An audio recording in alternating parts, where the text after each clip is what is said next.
Are you concerned about the color in the White House? Why would you ask me that question? But not to criticize the people who support the president. You literally spoke That's about something I skin try color, very hard to do. but you're not doing a very good job of it. In this video, Candace Owens is debating liberal interviewer Kristal Ball on racism. Candace does not pull any punches, and her debate skills are exemplified in this discussion where she exposes the bias and misleading statements made by the host. Check it out. We had received so much interest over a period of time in this sort of youth Black conservative movement, and it felt like we really wanted to harness the power and the opportunity and invite everyone to DC, first and foremost, to bring them to conservative ideas. A major hurdle that the Black community faces is not having the resources to get to different ideas and sort of being locked inside of a bubble.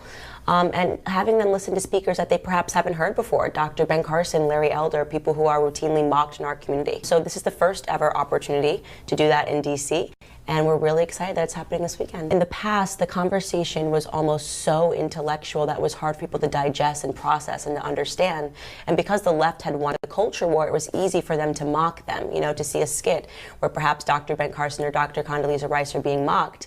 And I think I'm a little more of a fighter, definitely in terms of starting my channel on YouTube and wanting it to be colloquial and wanting it to feel familiar, like you were talking to your brother and sister, and sort of taking back some of the turf that was lost on the culture war by making fun of people on the left in the same way that they make fun of us. I think that sort of helped bridge the gap and make people more interested in having the discussion. Does it bother you that there's no prominent African Americans in the White House? This is the beginning of the host's misleading statements. There are numerous prominent Black figures in the White House. In fact, Candace Owens mentioned politician Ben Carson less than a minute ago. Haven't heard before, Dr. Ben Carson. However, it is actually irrelevant how many African Americans there is in the White House, as the color of somebody's skin does not affect their ability to represent the population. Something Candace Owens makes sure to mention next. We have to stop believing in this illusion that because somebody is Black, they represent my interests. We learned that lesson via Barack Obama. I mean, he was in the White House for 8 years and didn't do much for the Black community. So I'm not interested in the color of people's skin. So I'm interested in what they do and what they accomplish. I'm really interested in your perspective here. Yeah. So to you having, like, you don't look at,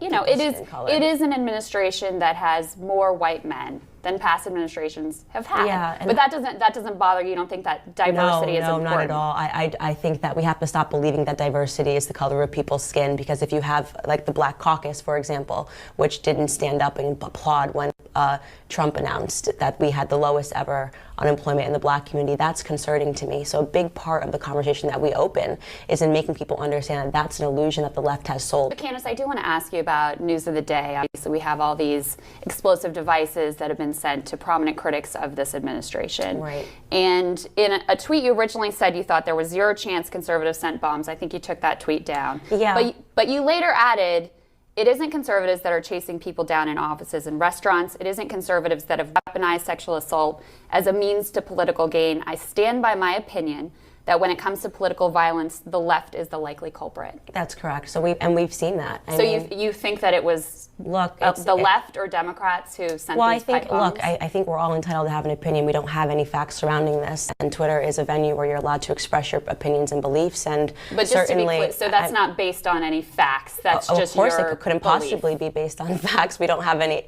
evidence other than the fact that they're investigating it. But I'll come to Candace's. I do want to finish this by just saying that it is my belief, when you take a look at the conversation, the things that have gone on and the increasing violence that's gone on, it has purely been a leftist tactic to stall things, delay the administration, and to fearmonger. So as a matter of opinion, I do believe that when we get to the resolution, the bottom of this, and we do have facts, we're going to see that this is orchestrated by the left, but by no means is that opinion rooted in any proof, because we don't have anything yet to go off of. I could certainly point to Charlottesville. I could point to other acts that happen. I could point to Dylan Roof. I mean, there's certainly acts of violence that have come from the right.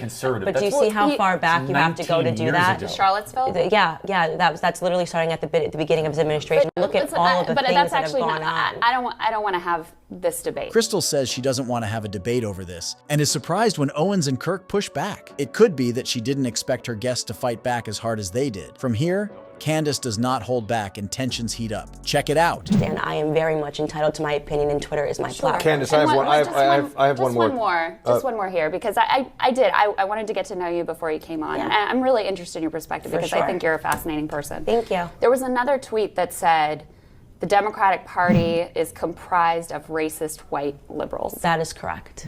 Am I a racist white liberal? Well, let's go back and let's say, I will say this, that many people in the party are not aware of their own racism. Let's go back to an early part of this conversation where you said to me, are you concerned about the color in the White House? Does it bother you that there's no prominent African Americans in the White House? Why would you ask me that question? Because you speak about black issues. No, but why would you ask me? But let's get to really the nucleus of this. Why did you ask me that question today? Because I'm why did you feel that I needed to be perspective. concerned about that? Because you're bringing a whole group of young African American leaders to the White House. Okay, so this is something that I talk about often, is that in many ways, what liberals don't realize that you put on that, the racism and the conversations that we have. So you're saying I'm a racist? You haven't let me finish my statement. You keep cutting me off. Go ahead. Okay, the emphasis that you place is always on having a discussion about race. Okay, you guys are insistent on having a conversation about race and telling us that we should see, and implying that we should see race everywhere, and I don't agree with that. Candace is very cleverly echoing the interviewer's words back to her to prove her point, possibly trying to show that Ball actually agrees with her. Candace is utilizing this technique as it's far harder to defend a position when you have already made claims that go against it. By focusing on race continually, Owens is revealing the racism that Ball exhibits. If you don't look at me according to the color of my skin, you would simply ask me how I thought that Trump was doing as a president. But instead, you try to drum up a conversation that's surrounded by race by asking me, are there enough black people in the White House? You're bringing a whole group of young black leaders to the White House. Color, so clearly I don't. That's something that's important to you. But why are you talking about? But then why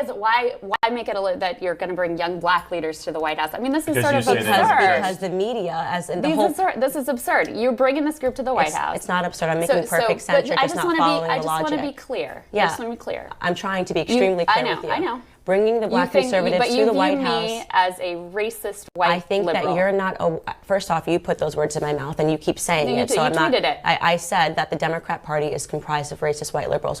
Is every person in the party racist? No, but you're not aware of the fact that you put these racist tones out into the media. This is why we have to bring the black conservatives to the president. I mean, just in terms of the national conversation. Well, I could ask you, do you think it's helpful to ask me, just because I'm a black woman, if I'm comfortable with the amount of color that's on the administration? Do you think that that's helpful? I think it's helpful and interesting to know your perspective. It's not. It's you just trying to create an undertone that Donald Trump is racist, and it's wrong. Yeah. Okay. That to me is the reason why. Listen, no. I just want to say. I just want to say. You're looking at me on the basis of my skin color and making a bunch of, and making a bunch of deductions. I did not. You said that, and we can run the tape back. I want to say, said that. Here's what I want to say. You quoted a tweet and then you made it about you. I appreciate. You were not added, but you were not added in that tweet. So do not say that I called you that, because that's dishonest. And we are on, on TV. So you can run. Okay, so I did not call you a racist. You're using the typical leftist tactic of trying to make yourself a victim. Listen to what Candace said earlier that completely contradicts Ball's argument. Is every person in the party racist? No, but you're not aware of the fact that you put these racist tones out into the media, which is not something that I will accept. Hold on. No, but we're actually well beyond time. Well, she's making herself a victim and pretending that I came here and called her racist. So this is a typical leftist tactic. That we not demonize our opponents. And I think it's important that you not demonize my president.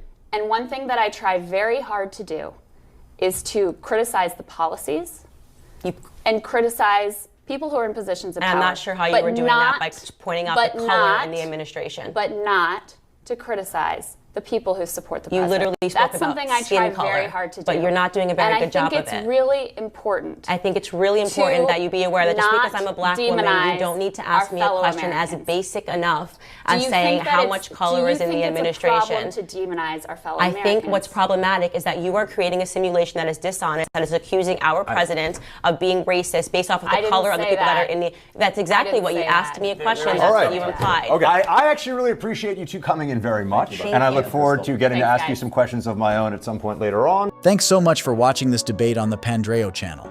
For more insights into debate tactics between opposing political figures, make sure to subscribe. See you later. Have a great day.